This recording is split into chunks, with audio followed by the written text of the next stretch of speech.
Hello everyone, this is OP Analysis, and in this video I will be exploring how Shelltown sets up the world of One Piece. Now you might be thinking to yourself, Shelltown is far too short to set up the One Piece world, and I wouldn't blame you for believing that. However, the power structures and themes presented in these few pages of the story go quite a long way in giving the reader a small bite of what the world of One Piece is like. Okay, so to start off, let's look at Captain Axehand Morgan. Morgan can be read as a pretty obvious representation of the authoritarian regime of the world government. Shortly after being introduced to him, we see him strike down his lieutenant for simply refusing his order to kill a kid, and later we see him ordering his subordinates to shoot themselves in the head for not wanting to fight Luffy and Zoro. There are very few examples of Marines treating other Marines in this way, and as a matter of fact, the only time I can remember outside of Shelltown is at Marineford with Akainu. However, he represents the world government in other aspects as well, and one of these is his abuse of power. When we are first introduced to Morgan, he is asking one of his subordinates why the tributes the citizens pay are getting increasingly smaller, and goes on to say that it doesn't matter how poor they are, even if it's all of their money, they should be giving it to him out of respect. This reminds me of the heavenly tribute nations under the flag of the world government are forced to give, even if it means putting their nation into poverty. We even see Morgan waste this tribute money similarly to how the Celestial Dragons waste their tribute money. That is, by buying things that are completely unnecessary and help absolutely no one. St. Charles buys slaves and Morgan buys a statue of himself. Speaking of his statue, Morgan wants to place it on top of the Marine base, the highest point of the island, as a symbol of his greatness. Very similar, in my opinion at least, to the way Holy Land Mary Joas, the capital of the world government and home to the Celestial Dragons, is on top of the Red Line, also the highest point in the world.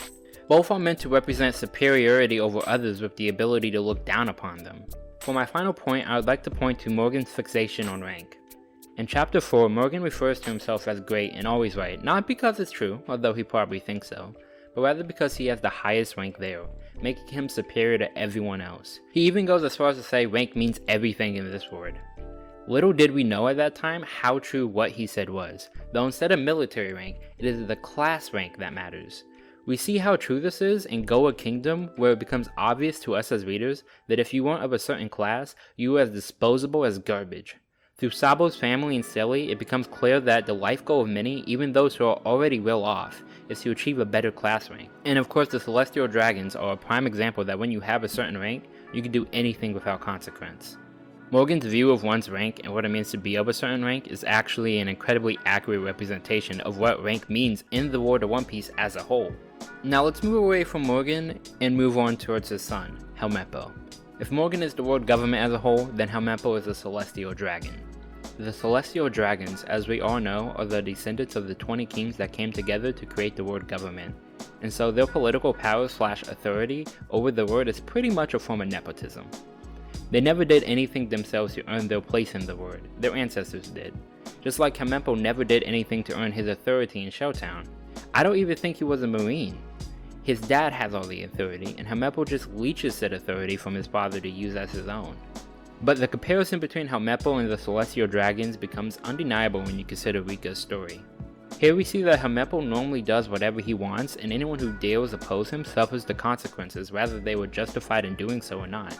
I'm pretty sure I don't have to explain how this relates to the Celestial Dragons.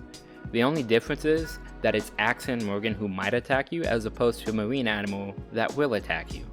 Regardless, both are abusing their power and authority. Taking the metaphor a step further, we see in this panel that the citizens of Shelltown bow down when Helmeppo walks through, the exact same way commoners have to when a Celestial Dragon is passing. It's honestly wild just how direct of a parallel Helmeppo is to them, especially considering how early on he was introduced by comparison. Now let us shift focus onto Koby and Zoro and how they start the discussion on labels in One Piece and the nuances surrounding them.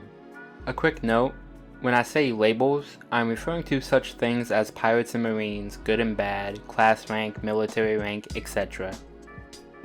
After being saved by Luffy from Alvida, Koby and Luffy sail away, and Luffy asks him about Zoro, and when Luffy talks about letting him join his crew, Koby says that it will never happen because that guy's a demonic beast.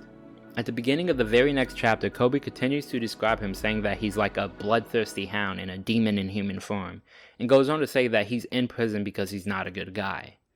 Kobe has never met or conversed with Zoro, but speaks about him in such a matter-of-fact way as if there was no way he couldn't fit these labels, and of course we all know that this isn't true. The entire reason that Zoro was arrested was because he saved a little girl who was a stranger to him, an act that doesn't fit the labels that have been placed upon him. Kobe again exhibits this behavior when Helmeppo first appears, assuming that Helmeppo is some high-ranking marine officer and that because of that, Rika will be safe now. And again, we clearly see that this isn't true as Helmeppo orders his underling to throw her over the fence even though she's just a kid. Moving along to Zoro, we see Luffy tell Zoro about how he is looking for people to join his pirate crew, and Zoro's response to this is, "You think I'd lower myself to that level? No thanks." Luffy goes back again later and asks Zoro to join his pirate crew. Zoro declines, saying that he doesn't want to be a stinking pirate. Luffy asks him, "You're too good to be a pirate hunter? You, a bounty hunter who everyone thinks is some sort of demon?" This question really highlights how ridiculous it is for Zoro to look down upon being a pirate since his reputation is already on par with some pirates. Zoro answers by saying, "I don't care what people think. I live by my own code. I've never done anything I regret, and I don't intend to in the future, which is why I'll never become a pirate." I bring this all up to say that Zoro has a negative preconception of pirates and is very much judging Luffy by that label, which is kind of a contradiction considering his own circumstances in which he recognizes that his reputation doesn't define him. Later on, of course, Kobe clues Zoro in on the fact that Luffy got angry at Helmeppo on his behalf, and this is what breaks Zoro's preconception of Luffy. In this situation, the Marines aren't keeping their word to him, while a pirate is getting upset on his behalf for the dishonorable actions of the Marines. A dishonorable hero and an honorable villain. These contradictory positions are what allow Zoro to realize that labels don't actually mean anything as to what kind of person you are.